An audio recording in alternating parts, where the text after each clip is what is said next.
Alfian. Baik, pada kesempatan ini kita akan belajar alat ukur mekanik silinder bore gauge. Adapun alat pendukung yang kita gunakan dalam pengukuran diameter silinder ini, yang pertama yaitu vernier caliper atau jangka sorong, stand mikrometer, silinder bore gauge-nya, dan silinder motor smash.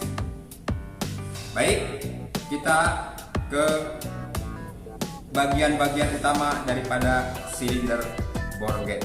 Nah, yang ini namanya replacement rod, yaitu untuk menambah panjang bidang sentuh pada silinder yang akan diukur. Ini ukurannya macam-macam, ada 50, 55 dan seterusnya, tergantung nanti diameter silinder yang akan diukur.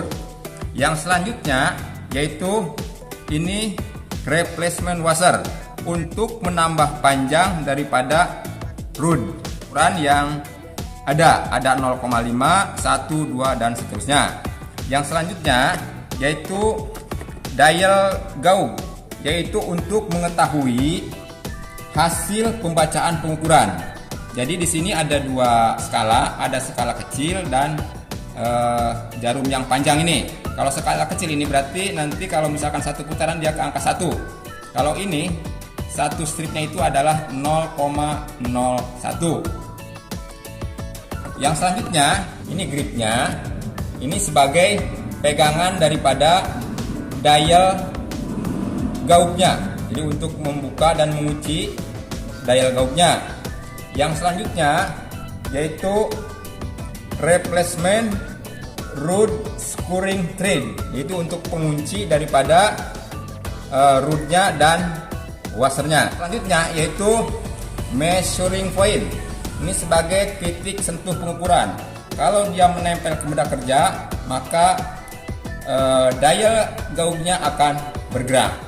Yang selanjutnya yaitu dial gauge screwing position, itu untuk mengunci daripada dialnya. Jadi pertama kita ukur secara kasar menggunakan jangka sorong atau vernier caliper. Kita ukur diameter dalamnya seperti ini. Setelah itu kita lihat ada di 54 mm. Nah, setelah itu baru kita setting silinder bore gauge-nya. Nah, kita harus lebihkan ukurannya daripada ukuran kasarnya. Nah, di sini ada ukuran 55 rodnya. Nah, kita pasang.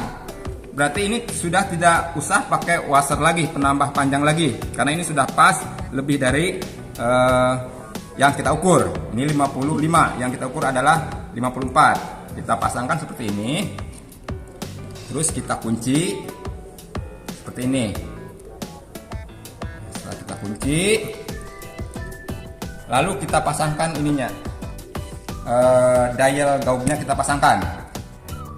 Patokannya jarum yang pendek itu ke angka 1 ya, untuk lebih meyakinkan bahwa misalkan ini sudah bergerak ya. Setelah ke angka 1, jarum pendek di skala yang kecilnya kita kunci. Kita kunci seperti ini. Silinder bore gauge ini kita kalibrasi di mikrometer ini dengan ukuran 55. Tadi udah di setting 55, tapi sebelumnya ini mikrometer ini harus di kalibrasi juga. Kebetulan ini sudah dikalibrasi, jadi tinggal kita pasang silinder bore gauge-nya. Nolkan yang jarum panjangnya ya. Putar, kalau misalkan belum pas, outeringnya ini yang ini diputar. Tapi kalau sudah pas, baru kita melakukan pengukuran. Kita akan mengukur silinder ini dengan 3 tahap, yaitu yang di atas, tengah, dan bawah. Terus kita tentukan juga X dan Y-nya. Nah, pertama kita ukur yang X1-nya dulu. Seperti ini, masukkan. Yang bergerak dulu masukkan. Ya, kira-kira dikasih jarak 1 cm ya dari atas. Setelah itu, lihat pergerakan jarum. Pergerakan jarumnya kita gerakkan kiri kanan ya. Yang terjauh ada di 50 ya. 57 kita tulis. Berarti X1 kita tulis 0,57. Selanjutnya X2 kita masukkan lagi seperti ini, yang tengah ya, X2 tengah, jauhnya di 58 yang tegak lurus 0,58, berarti 0,58 X2 0,58. Karena yang ketiga kita masukkan lagi seperti ini, kasih jarak dari bawah kira-kira 1 cm. Setelah itu kita ukur, ada di 58 ya. Oke, X3 nya ada di 0,58 mm. Setelah itu kita ukur yang ini, dan kita ukur yang Y nya, kita masukkan seperti ini sama.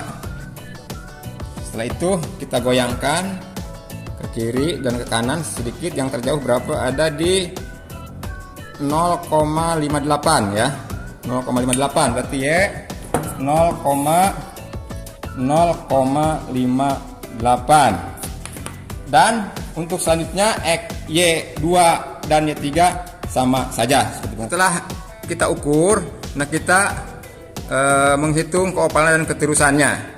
Dari angka-angka tersebut kita hitung.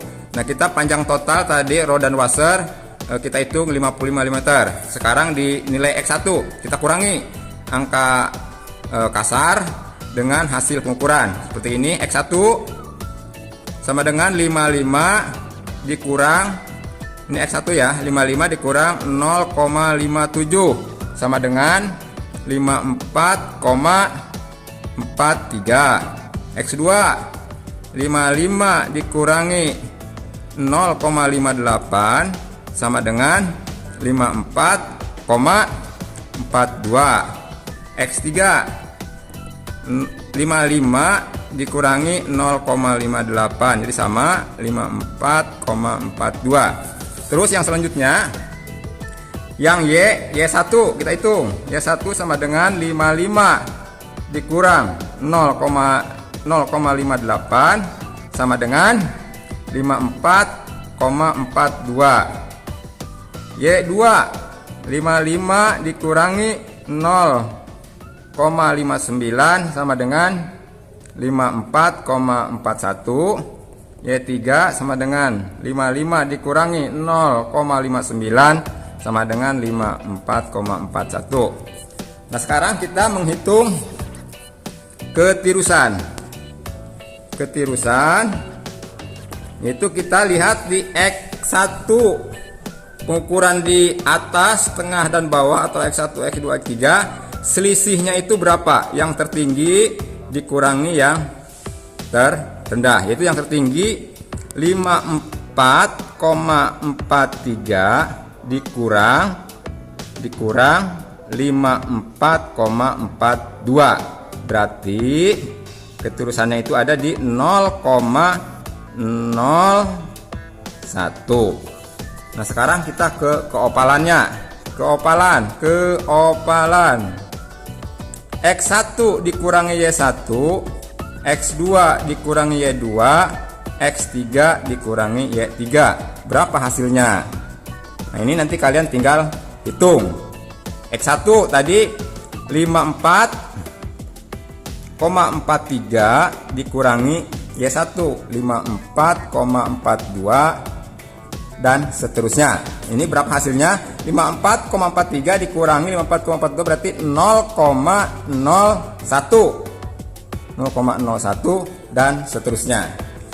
Kita hitung tadi hasil dari X1, X2, X3 dan Y1, Y2, Y3, ditemukan keterusan itu di angka 0,01. Sedangkan keopalan itu di 0,01. Jadi ini hampir seimbang. Jadi silinder ini masih dalam keadaan baik. Mungkin itu saja. Sampai ketemu lagi di materi selanjutnya. Tetap semangat. Bila topik walidayah. Assalamualaikum warahmatullahi wabarakatuh.